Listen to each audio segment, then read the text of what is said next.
All right, so figured I'd document one more, I don't know, ease of work maintenance type item that I'm doing on the Spec Corvette while I have the driveline out here. I've been meaning to, and just haven't found the time for quite a while, to pull out this, or cut out this rear tub to make a little bit of extra space so that it's just easier to pull out the transmission and differential, allowing you to pull it back straight. So what I'm planning to do is just kind of cut along this line here and then come back around so that the whole tub itself will come out, and then I will fab up something out of aluminum that's more or less the same dimension, so it maintains the same arrow and whatnot, but then is removable. So not a big deal, should be relatively easy, I hope, but I'll record a little bit more once I make some progress. All right, made a little more progress. I've got a big hole now in the tub, so cut up front exactly where I was saying, just left the flat spot here to make a little extra room. My brake lines, you can see here and over here, had already been rerouted, so they weren't in the way. I didn't have to worry too much about cutting them as I was cutting out the tub. Here, I left a little bit of a lip to wrap around the frame rail. I'm not sure if that's a good idea or not yet, but I figured I can always cut more later. It's a lot harder to add stuff back. So I left it there for strength. Arguably, this thing could come out and you could just attach directly to the frame rail, which would be a little bit easier to get a seal. So that may come out later, I'm not sure. So same thing on the other side, just leaving a little extra in there for rigidity.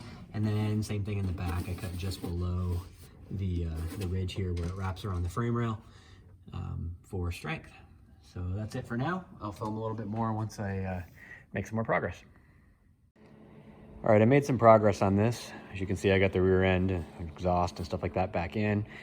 What I decided to do, because I'm in a little bit of a time crunch, is actually just reuse the tub that I cut out, and I went ahead and fabbed up some just aluminum ears. Basically, it was just plain sheet metal that I chopped down and put some angle on.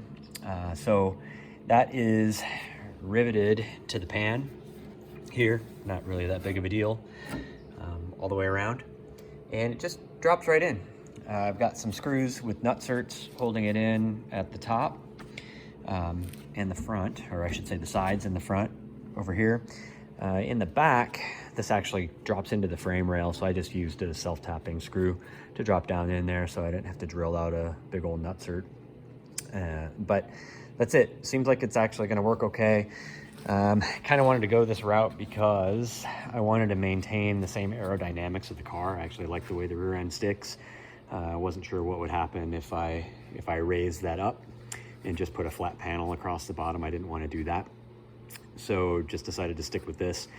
It's also a fair bit easier. May take some time later on if this thing proves to be difficult to get in and out, but so far it seems to be pretty good. One trick to note is that over here I did end up beveling these edges because it was hard to get in and out otherwise, but with those edges beveled, it seems to come up and out without much of a problem. Another thing I did to note is I just keep this weather stripping around. I use it for all kinds of stuff. So I just took a little bit of self-adhesive weather stripping and stuck it on the bottom to try to prevent any rattles and to seal it up. So that's it. Here's the rear tub back in place. Relatively simple, so hopefully it'll work. If it doesn't and I need to fab up another tub, not that big of a deal, but if this works, it saved me quite a bit of time.